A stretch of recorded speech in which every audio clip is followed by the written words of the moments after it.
Hello and welcome everyone to this channel. तो जैसे कि आपको पता है स्लैट 2020 का 2022 का जो एग्ज़ाम हुआ था मार्च 13 को, उसका ऑफिशियल आंसर की निकल गया है।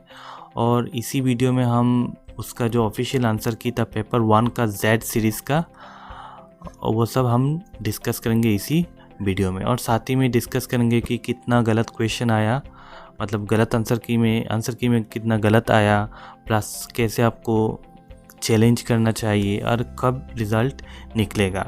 तो ये सब इन डिटेल हम बात करेंगे इसी वीडियो में और इन ब्रीफ बात करेंगे, क्योंकि हमने ऑलरेडी अनऑफिशियल आंसर की इसी चैनल में दे दिए थे। और अनऑफिशियल आंसर की जो हमने निकाला था उनमें और ऑफिशियल आंसर की में इतना फ़र्क नहीं है, बस एक दो क्वेश्चन में थोड़ा फ़र्क है।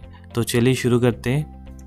तो पहला जो क्वेश्चन आया था स्टेटमेंट और कंक्लूजन, तो ये हमने अनऑफिशियल आंसर की में 2 दिया था ऑप्शन, लेकिन इनमें 2 नहीं होगा, 2 और 4 ये दोनों होगा answer.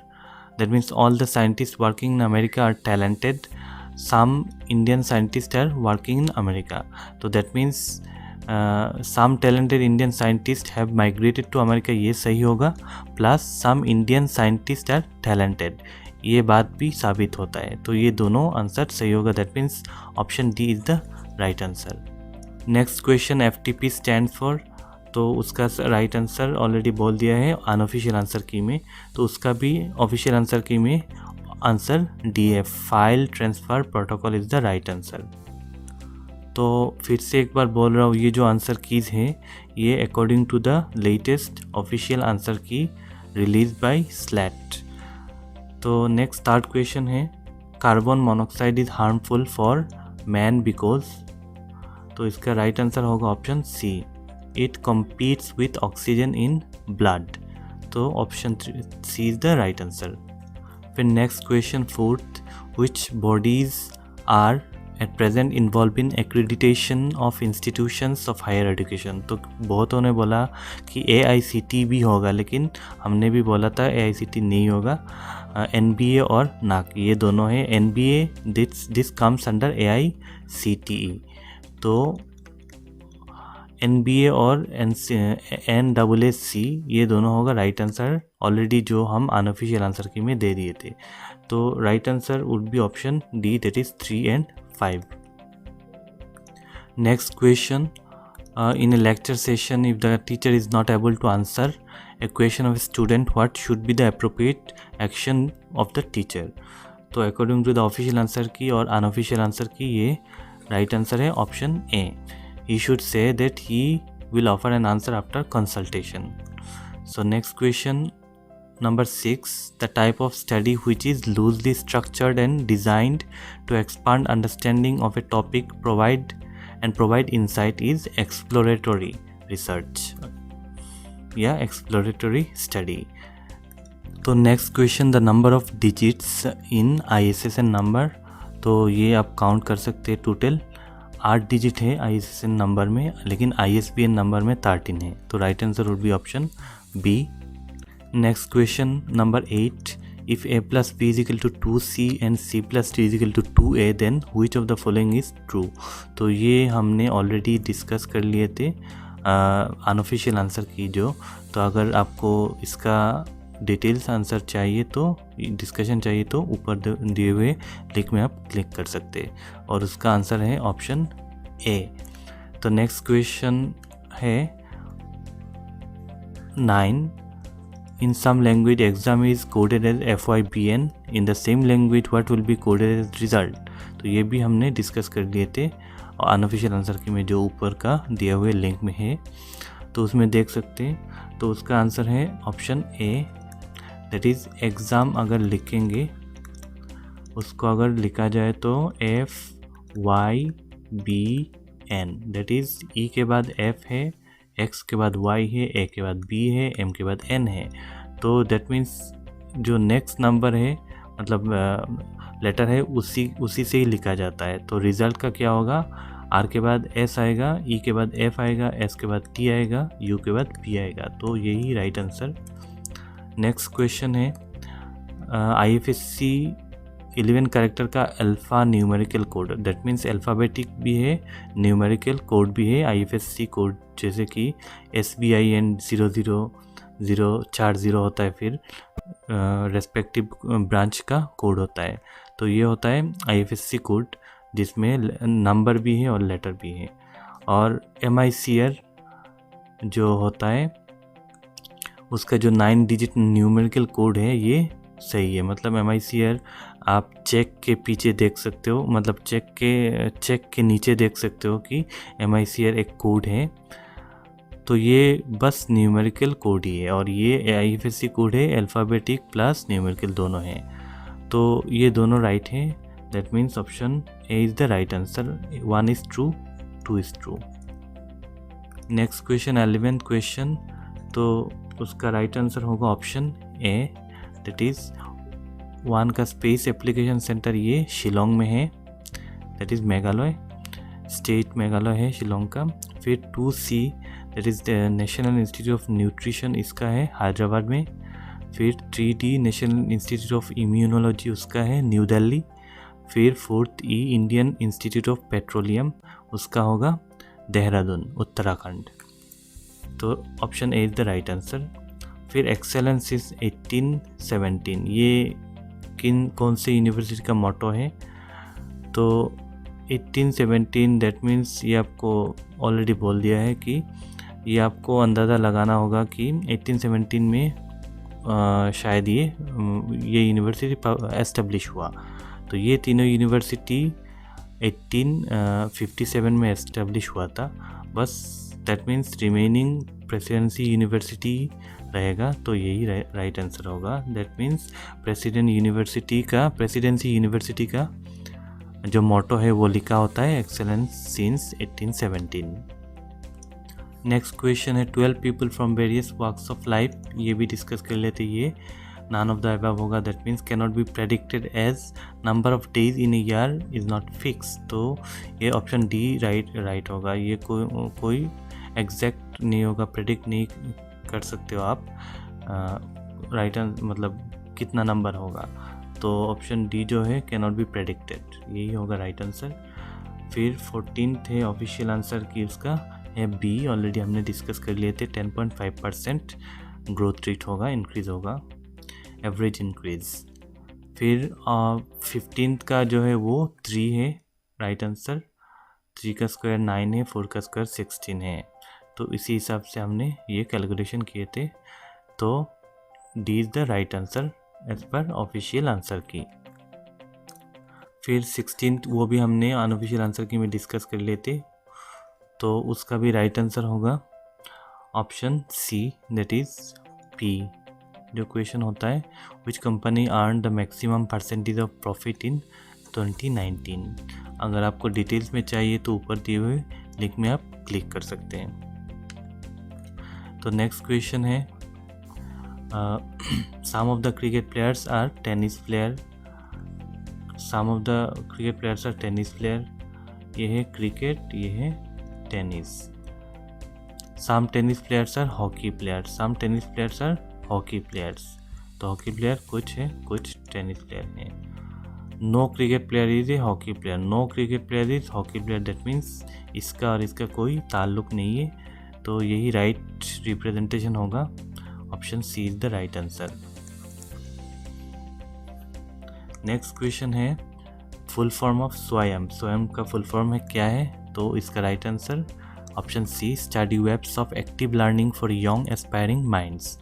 Next option question number 19, what is the meaning of technological gatekeeper? उसका राइट आंसर है an informal mechanism of keeping the user informed of relevant developments. तो ये भी हमने डिस्कस किए थे अनऑफिशियल आंसर की में। फिर Hickey's Bengal gazette is also known as, उसका राइट आंसर होगा option D, the original Calcutta general advertiser. 21 का जो क्वेश्चन है उसका भी राइट आंसर है ऑप्शन डी, जैसे कि हमने ऑफिशियल आंसर की में बोले थे। तो ये यहाँ आप देख सकते हैं। फिर 22 का जो आंसर है उसका भी राइट आंसर होगा option C, that is only 3। All actors are brave, some man are actors, some man are brave. Next question है 23, it aims to collect, preserve and disseminate entire intellectual output of our country and provide online access from school level to postgraduate level including technical education. तो सब कुछ कहाँ होता है, ये national digital library में होता है। 23 का ए है आंसर। बहुतों ने बोला था कि नेशनल डिजिटल डिपॉजिटरी ये भी बोला था, लेकिन हमने ऑलरेडी बोल दिए थे अनऑफिशियल आंसर की में कि ऑप्शन ए ही is the right answer. Next question, problem harnessing renewable energy because of the following seasons. तो उसका भी राइट आंसर होगा option D, that is 1 and 2 are correct और 3, 4 गलत होगा। नेक्स्ट क्वेश्चन है 25th। तो 93rd का जो कॉन्स्टिट्यूशनल अमेंडमेंट बिल 2001 में हुआ था, ये बिल था, लेकिन 2002 में ये एक्ट हो गया। तो ये क्या बोला था, प्रोविज़न किया था, ये सब ABC तीनों करेक्ट है, that is all of the above. Next question 26, the best educational program is one which is according to the, ये ए है, बी है, सी है, all of these along with the need of the society, that is सब option D is the right answer, मतलब सब कुछ है option. Next action research means, तो उसका राइट आंसर होगा a research initiated to solve an immediate problem. Next question 28, failure on the part of a teacher to communicate the ideals and ideas well to the student में result in. तो official answer key में option C दिया हुआ है, लेकिन ये already हमने बोला था कि ये चारों जो आंसर है, मतलब ये ABC, ये तीनों ठीक ठाक है, मतलब तीनों भी राइट हो सकता है। लेकिन हमने अनऑफिशियल आंसर की में डिस्कस किए थे कि option B would be the most appropriate answer, लेकिन according to official answer key C is the right answer. और ये भी हमने बोला था कि ये थोड़ा मतलब पर्सपेक्टिव बेस्ड क्वेश्चन है, मतलब सब्जेक्टिव क्वेश्चन है, मतलब ये आंसर का जो है वो सब्जेक्टिव है। तो इसीलिए अगर कोई बोलेगा सी, ये भी हो सकता है, लेकिन अगर अप्रोप्रिएट बोले तो option B should have been the right answer, लेकिन ऑफिशियल आंसर की में ऑप्शन सी दिया हुआ है। तो आई थिंक कोई क्लेम कर भी सकता है कि option B as the right answer. Option C है, लेकिन उतना अप्रोप्रिएट नहीं है जितना ऑप्शन बी है। तो पता नहीं, इसमें ही बस एक डाउट था ऑप्शन सब स्टूडेंट्स का रिगार्डिंग द ऑफिशियल आंसर की। तो ये है एक क्वेश्चन जो एक ही क्वेश्चन जो गलत लगा मुझे। 29th क्वेश्चन तो ऑलरेडी डिस्कस कर लिए थे कि उसका आंसर होगा ऑप्शन डी 121। फिर 30th क्वेश्चन जो कैसे लिखा जाएगा जून, तो यही होगा राइट आंसर, ऑप्शन ए। फिर 31st का क्वेश्चन उसका राइट आंसर होगा home page. First page that is displayed of any website is called home page. फिर आर्टिफिशियल राइपनिंग ऑफ फ्रूट्स, ये कैसे होता है, ये option C that is calcium carbide और वाटर मिला के गैस मतलब प्रोड्यूस होता है, उससे आर्टिफिशियल राइपनिंग ऑफ फ्रूट्स होता है, किया जाता है, पॉसिबल है। नेक्स्ट क्वेश्चन है क्वेश्चन नंबर 13। तो इसका राइट आंसर होगा option B that is 150 for SC and 75 for ST। तो question option B is the right answer. Next question है, in our present society our values the deteriorating the excellent education will be the one that is, तो works for reestablishment of human and cultural values. Option B is the right answer. Next 35, which of the following is not correct. तो इनमें 3 correct है, लेकिन option D जो है वो correct नहीं है। गुड रिसर्च इज इरेप्लिकेबल, तो ये करेक्ट नहीं है। Good research is replicable, that means it may not be unique, it won't be unique. Good research. Next question है, read the statement given below। तो उसका राइट आंसर होगा option C, that is 2 and 4 are correct। 2 and 4 are correct, बाकी सब गलत है। Next question है, जो पैसेज निकला था 37 का, तो उसका राइट आंसर ऑप्शन ए 37 का, और 38 का जो mode of approach of the statement in the paragraph is descriptive, 38 का ऑप्शन सी। फिर 39 का ऑप्शन होगा D, that is none of the above, या ह्यूमंस हो सकता था, अगर ह्यूमंस था होता तो राइट आंसर ह्यूमंस ही होता, तो यहाँ कोई नहीं है इनमें से। Next question 40, what will be the most appropriate title, वो क्या होगा मोस्ट अप्रोप्रिएट टाइटल, तो उसका राइट आंसर होगा achievement of science and technology. Next question 41, तो ए डैश ऑफ ओल्स, इसको ए पार्लियामेंट ऑफ ओल्स बोला जाता है। फिर डीएनए का full form daily news and analysis, ये एक न्यूज़ एजेंसी है। फिर 43, ये भी हमने डिस्कस किए थे डिटेल्स में, आपको अगर आपको चाहिए तो ऊपर दिए हुए लिंक में क्लिक करें। 43 का राइट आंसर होगा option C, that is 1 is true, 1 is false and 2 is true. फिर 44, जो हमने ऑफिशियल आंसर की मतलब अनऑफिशियल आंसर की में 1 दिए थे, लेकिन इसका आंसर राइट आंसर होगा 25। तो बहुतों ने 1 दिया, हमने भी 1 दिया था, लेकिन 1 वुड बी रॉन्ग आंसर और राइट आंसर होगा 25, और ये अभी हम करके दिखा रहा हूँ। तो इस क्वेश्चन का मतलब पूरा स्टेप बाय स्टेप देख सकते, 1/5 इंटू 1/5 इन ऑफ का तो इंटू होता है, फिर अगेन उसको करेंगे। फिर नेक्स्ट स्टेप होगा, उसका कैलकुलेशन हो गया, वो अभी यहाँ होगा। फिर सेम हम नीचे भी करेंगे, फिर उसका कट करेंगे, फिर 5/1 निकलेगा, दैट इज़ 5 ही है, और 1/5 निकलेगा नीचे, तो 5/1 इंटू 5/1 होगा अगर उसको ऊपर ले जाए तो दैट मीन्स 1 का तो कोई वैल्यू नहीं है नीचे, तो 5 × 5 होगा 25, तो 25 would be the right answer, that is option D.